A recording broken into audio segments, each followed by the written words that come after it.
Take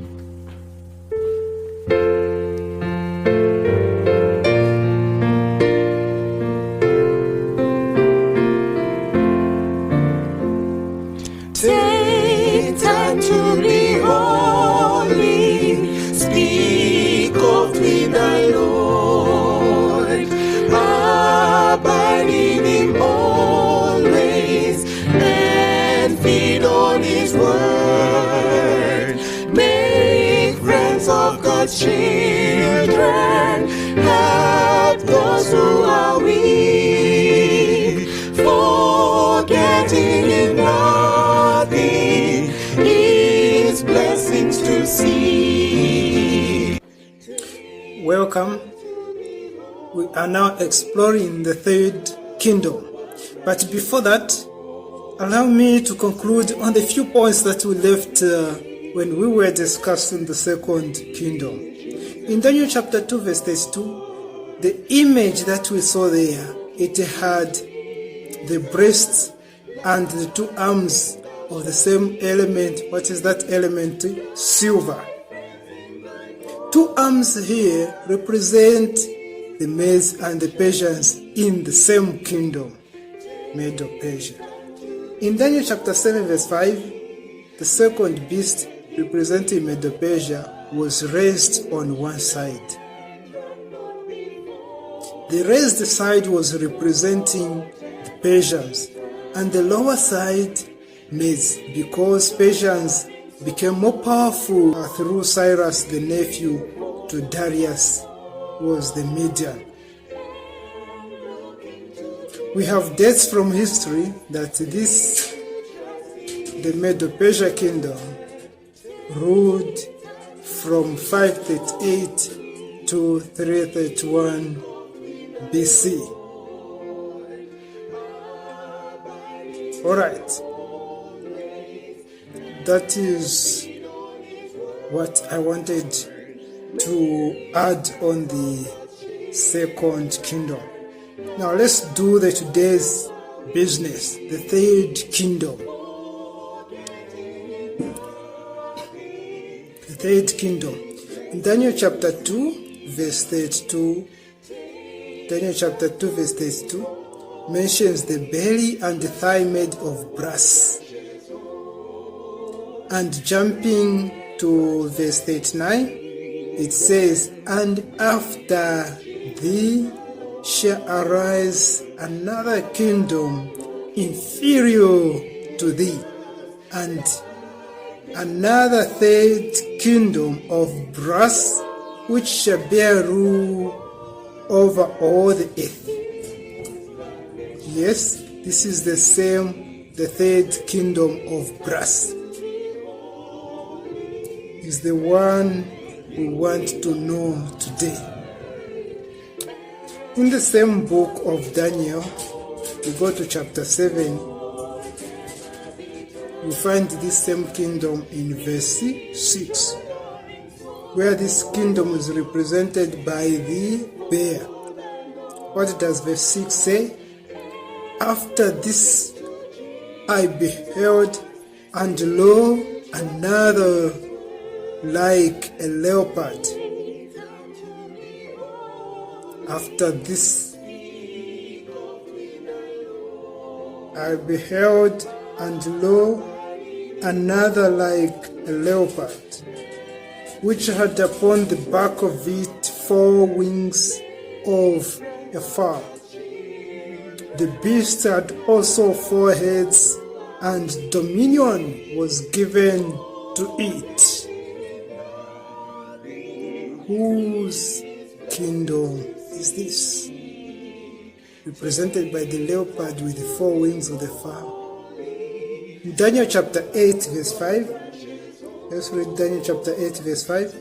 And as I was considering, behold, a he-goat came from the west on the face of the whole earth, and touched not the ground, and the God had a notable horn between his eyes. The Bible is now giving the interpretation of the third kingdom. The question is, who is this third kingdom? Then when we read from the Bible, we go to Daniel chapter 8 verse 5 to discover who this kingdom was. 8 verse 5 it says, "And as I was considering, behold, a he-goat came from the west on the face of the whole earth, and touched not the ground, and the goat had a notable horn between his eyes." So here they have now symbolized him with the he-goat. With the he-goat. So we have to know who is the he-goat. When we know who is the he-goat, it means we know who was that leopard. Verse 7. We've jumped just from verse 5. We've gone to verse 7. "And I saw him come closer unto the ram." They're talking about the he-goat. "And I saw him come closer unto the ram." Remember, we discussed in the previous video that the ram represented the kingdom of Medo-Persia. Now this one who comes after the ram and goes closer to the ram, who is he?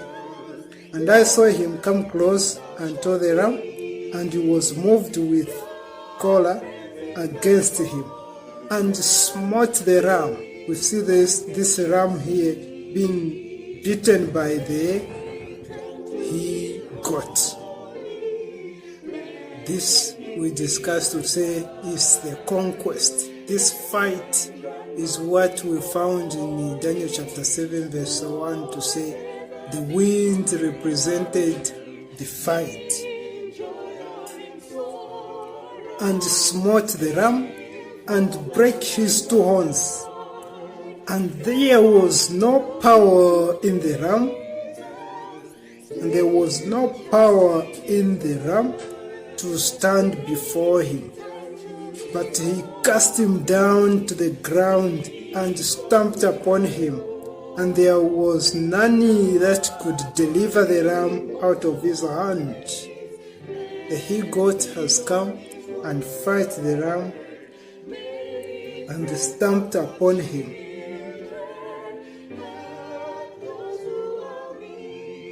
Yes, in the previous video we discovered from Daniel chapter 8 verse 20 that the ram with its two horns is Medo-Persia, who conquered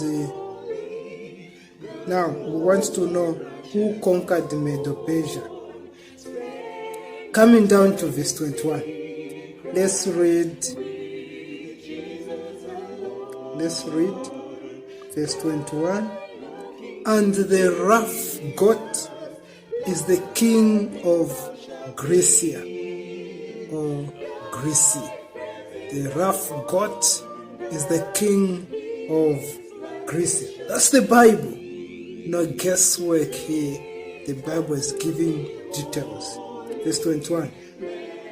"And the rough goat is the king of Grecia, and the great horn that is between his eyes is the first king."